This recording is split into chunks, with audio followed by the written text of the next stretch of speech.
हस्तिनापुरातला माझा कार्यक्रम ठरल्यासारखा होता. भल्या पहाटे मी रोज उठत असे, नियमानं गंगेच्या किनाऱ्यावर जात असे, कुणाचाही त्रास नको म्हणून कधीच घाटावर जात नसे.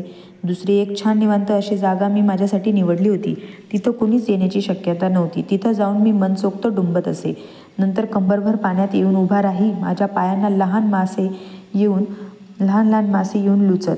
पण मला माहीत होतं की त्यांना त्यापासून काहीच खायला मिळणार नव्हतं.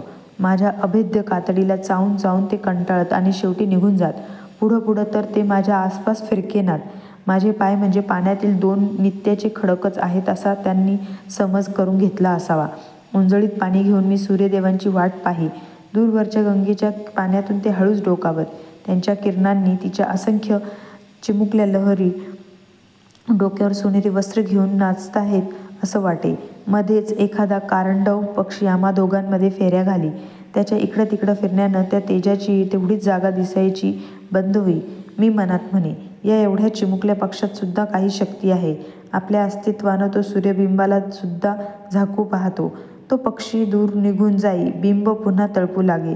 हातातील पाण्याचा अर्घ्य मी त्या तेजाला देई आणि म्हणे, आपला शिष्य हा सूतपुत्र कर्ण आपल्या आशीर्वादाची इच्छा करतो आहे. गुरुदेव त्याच्यावर अनुग्रह करा. मग एकटक मी त्या तेजाकडं पाही. चमचमणारे असंख्य तेजस्वी कण मला दिसत. प्रचंड वेगात फिरणारे तेजाचे कण, जगातील अंधकार उजळणारे तेजाचे कण, जगाला उत्साहाची कारंजी पुरविणारे अमर तेजाचे कण. एक दिवसच जर हे कण आपलं मुख जगाला न दाखवतील तर काय होईल? हे हस्तिनापूर, हे इथले प्रासादनी ही मंदिरं, ऐटीत छाती पुढं काढून चालणारे हे योद्धे, तो अर्जुन, तो भीम, ते द्रोण, काय होईल या सर्वांचं?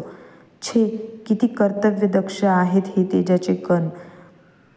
मी मनात म्हणे, हा कर्णसुद्धा त्या तेजाच्या कणातील एक कण झाला असता तर किती बरं झालं असतं. मग त्यानं सुद्धा जगातला सगळा अंधकार उजळला असता आणि तो सुद्धा स्वतःला जाळून घेत. पण ते शक्य नव्हतं. माझं भान हरपून जाई. अंगावरचं कवच, कानातील कुंडले या कशाचीच मला जाणीव उरत नसे. डोळे सताड उघडे ठेवून ते तेज मी शक्य असेल तेवढं डोळ्यांनी पिऊन घेई. कितीही प्यालो तरीही माझं समाधान होत नसे. अशा अनेक घटका निघून जात. ते तेज माझ्या डोक्यावरून मागं जाई. आता ते पाहता येणं शक्यच नसे. माझी मान अवघडलेली असे. मग मी शांतपणे डोळे मिटून घेई. डोळ्यांपुढं तेजाची नुसती वलय गरगर फिरू लागत.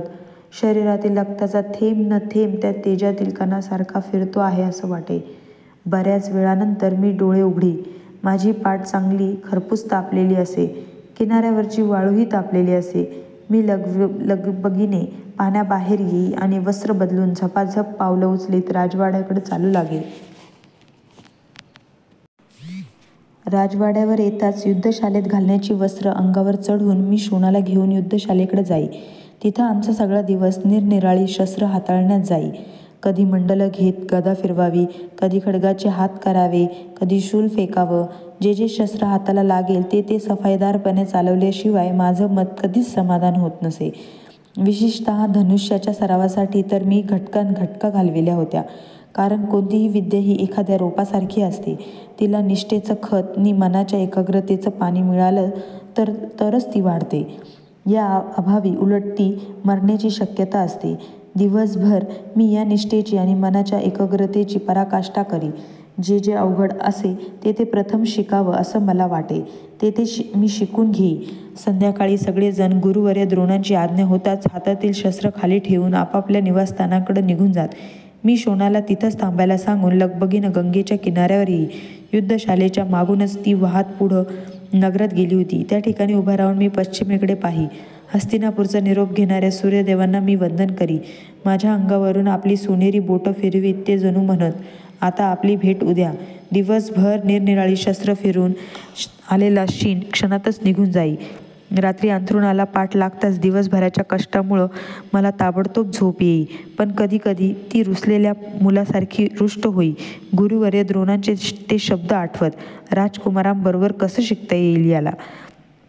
मी माझ्या मनाची समजूत घालण्याचा प्रयत्न करी. ते म्हणाले, त्यात काहीच चूक नाही. आपण राजकुमार नाही. आपणाला त्यांच्याबरोबर शिकता येणार नाही. पण मन ते मानायला तयार होत नसे. या कुशीवरून त्या कुशीवर मी एकसारखा तळमळत राही. या माझ्या तळमळीचं माझं मलाच आश्चर्य वाटे. राजपुत्रांबरोबर शिकायला न मिळणारे असंख्य युवक नगरात होते. ते सगळे युद्धशाळेत येत होते. ते काय असेच विचार करीत असतील? मग आपणालाच तेवढं हे असं का वाटावं? कंटाळून मी बाहेर येई. राजवाड्यासमोरच्या तलावाच्या कठड्यावर येऊन बसे. त्या नितळ पाण्यात वरच्या आकाशाचं प्रतिबिंब पडलेलं असे. चंद्राचे कोर तर आकाशातल्या निर्जीव चांदण्यांशी खेळायचं सोडून त्या तलावातील चपळ माशांशी खेळण्यासाठी आकाशाचा एवढा उंच सोपान हळूच उतरून खाली बसलेली असे.